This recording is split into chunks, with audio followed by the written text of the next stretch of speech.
Hello everyone, कैसे आप सभी। स्वागत है आप सभी का अपने यूट्यूब चैनल में। देखिएगा आज का हम टॉपिक लेके आए आपका 10th क्लास में जो चैप्टर नंबर 3 है मेटल्स एंड नॉन मेटल। वहाँ पे डिस्कस कर रहे थे हम केमिकल प्रॉपर्टीज़ ऑफ मेटल के बारे में। तो इससे जो प्रीवियस टॉपिक था वहाँ पे हमने प्रॉपर्टीज़ डिस्कस कर ली थी फिजिकल। आज केमिकल प्रॉपर्टीज़ के बारे में बात करेंगे। सभी को एक बात बताना चाहेंगे, पहले अपने कॉपी पेन निकाल ले, साथ साथ नोट डाउन करते रहें, आपको अच्छे से समझ में आएगा। अगर फिर भी डाउट हो तो कमेंट सेक्शन में आप पूछ सकते हैं, कमेंट करके अपने डाउट्स को। चलिए शुरुआत करते हैं।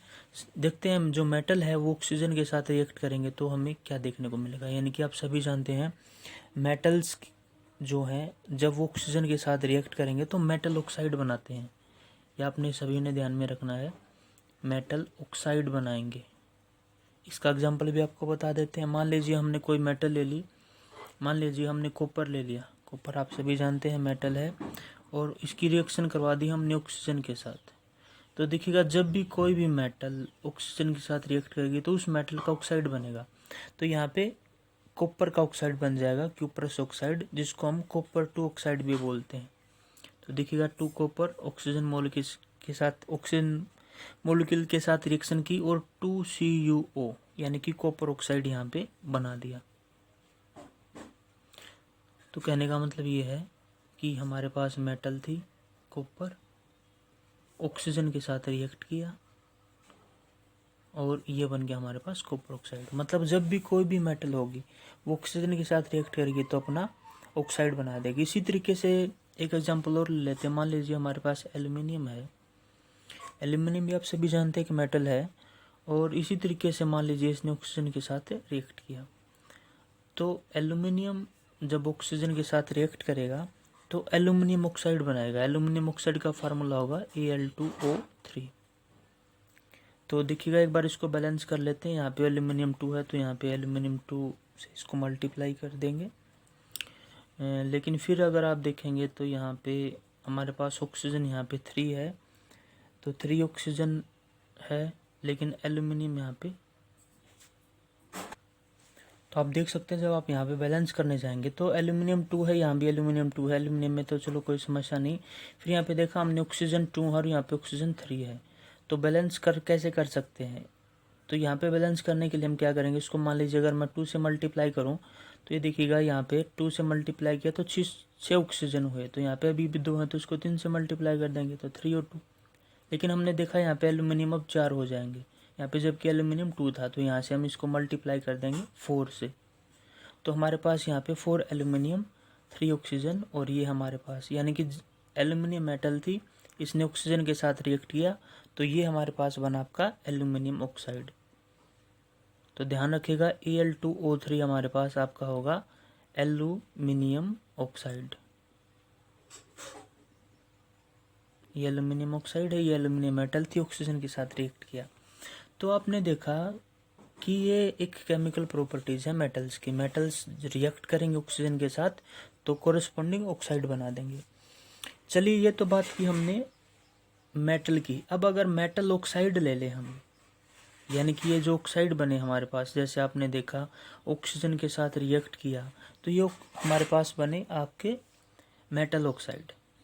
मेटल कौन सी थी, एल्यूमिनियम और ऑक्साइड। तो एल्यूमिनियम का ऑक्साइड कौन सा हुआ, एल्यूमिनियम ऑक्साइड। यानी कि एल्यूमिनियम मेटल थी और ऑक्साइड बना तो उसका मेटल ऑक्साइड बोल सकते हैं।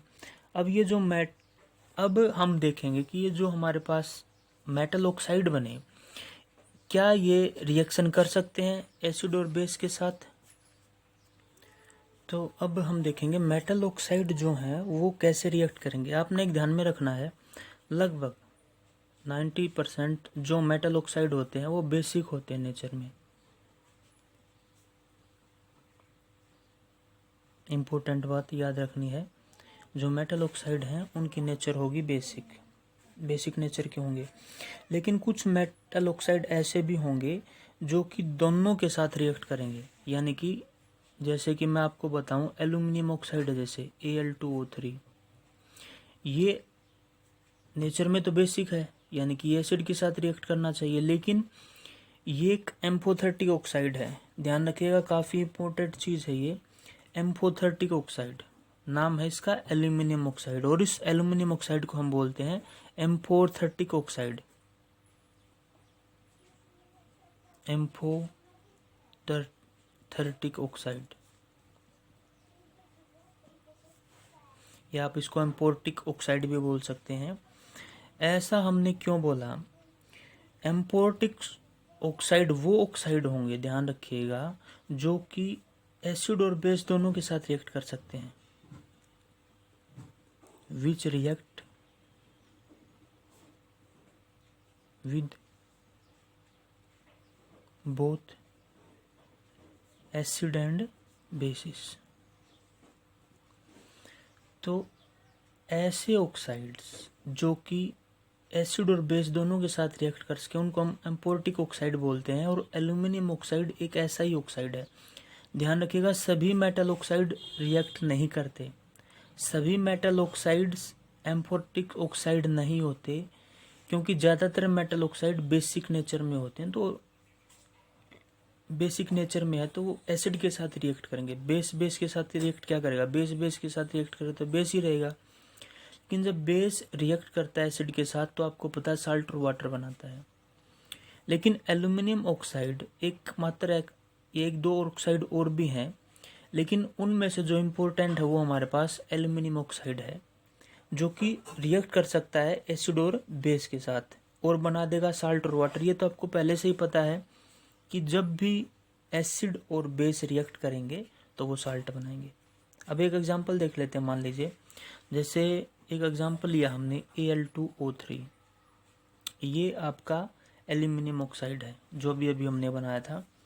इसकी रिएक्शन करवा दी हमने HCl के साथ, यानी कि आप ये जानते हैं ये बेसिक नेचर में है और ये हमारे पास आपका एसिड है, हाइड्रोक्लोरिक एसिड है HCl। तो जब ये रिएक्ट करेंगे तो देखिएगा हमारे पास जो प्रोडक्ट बनेगा आपका 2AlCl3 प्लस 3H2, यानी कि ये आपके पास एल्यूमिनियम क्लोराइड और प्लस वाटर बना।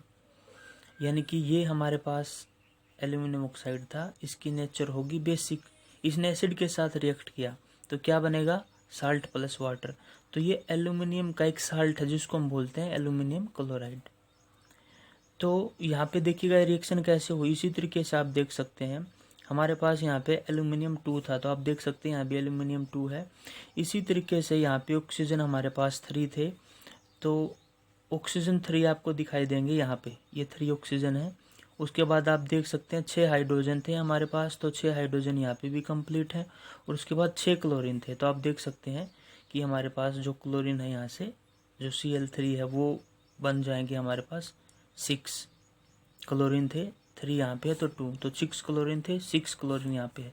तो रिएक्शन हमारी जो है बैलेंस है। तो यहाँ पे मैंने आपको क्या बताना चाहा कि जो एल्यूमिनियम ऑक्साइड है वो रिएक्ट करेगा एसिड के साथ तो साल्ट बनाएगा और वाटर। क्या अब ये जो एल्यूमिनियम ऑक्साइड है जिसकी नेचर बेसिक है, क्या किसी बेस के साथ भी रिएक्ट कर जाएगा? बिल्कुल, सभी नहीं कर पाएंगे, सभी बेस के साथ रिएक्ट नहीं कर पाएंगे, लेकिन जो एम्फोटिक ऑक्साइड हैं वही रिएक्ट कर पाएंगे बेस के साथ। तो देखिएगा ये एल्यूमिनियम ऑक्साइड सोडियम हाइड्रोक्साइड के साथ भी रिएक्ट कर जाएगा और यहाँ से आपको जो प्रोडक्ट मिलेगा वो मिलेगा सोडियम एल्यूमिनेट। तो आपने ध्यान में रखना है सोडियम एल्यूमिनेट बनेगा प्लस वाटर, इसका नाम है सोडियम एल्यूमिनेट। तो सोडियम एल्यूमिनेट प्लस वाटर हमें देखने को मिला। तो आपने स्टूडेंट देखा आज के जो टॉपिक था उसमें कि जो हमारे पास डिफरेंट कंपाउंड्स हैं वो किस तरीके से रिएक्ट करते हैं मेटल ऑक्साइड के साथ। तो सबसे पहले तो आपने देखा कि हमने यहाँ पे मेटल को ऑक्सीजन के साथ रिएक्ट किया तो मेटल ऑक्साइड बना। कुछ एग्जांपल दिए, कॉपर का ऑक्सीजन के साथ रिएक्शन किया तो कॉपर ऑक्साइड, एल्यूमिनियम का ऑक्सीजन के साथ किया तो एल्यूमिनियम ऑक्साइड। फिर ये मेटल ऑक्साइड है। फिर इन मेटल ऑक्साइड की फर्दर जो नेचर होती है वो बेसिक होती है। तो बेसिक ज़्यादातर एसिड के साथ रिएक्ट करता है, लेकिन कुछ हमारे पास ऑक्साइड ऐसे भी हैं जो कि एसिड और बेस दोनों के साथ रिएक्ट करते हैं। जैसे कि आप यहाँ पे देख सकते हैं ये एसिड के साथ भी रिएक्ट किया और बेस के साथ भी इसने रिएक्ट किया, एसिड के साथ भी रिएक्ट किया, बेस के साथ भी रिएक्ट किया एल्यूमिनियम ऑक्साइड ने। तो ऐसे ऑक्साइड को हम एम्फोटिक ऑक्साइड बोलते हैं। तो स्टूडेंट, आई होप आपको ये जो टॉपिक है ये क्लियर हुआ होगा। फिर भी अगर आपका कोई डाउट है तो आप कमेंट सेक्शन में कमेंट करके अपने डाउट पूछ सकते हैं, और आने वाले वीडियोस में और फर्दर प्रॉपर्टीज़ हम डिस्कस करेंगे। तो अगर आपको इस टॉपिक में कोई दिक्कत हो, कोई डाउट हो, कोई भी अगर मान लीजिए आपको बात समझ में ना आई हो, तो आप कमेंट सेक्शन में कमेंट करके अपने डाउट्स पूछ सकते हैं। और वीडियो अगर आपको अच्छा लगा हो तो आप इसको लाइक करें, अपने फ्रेंड्स के साथ शेयर करें। आपका अपना चैनल है, प्लीज़ इसको शेयर और सब्सक्राइब करें। Thanks for the watching.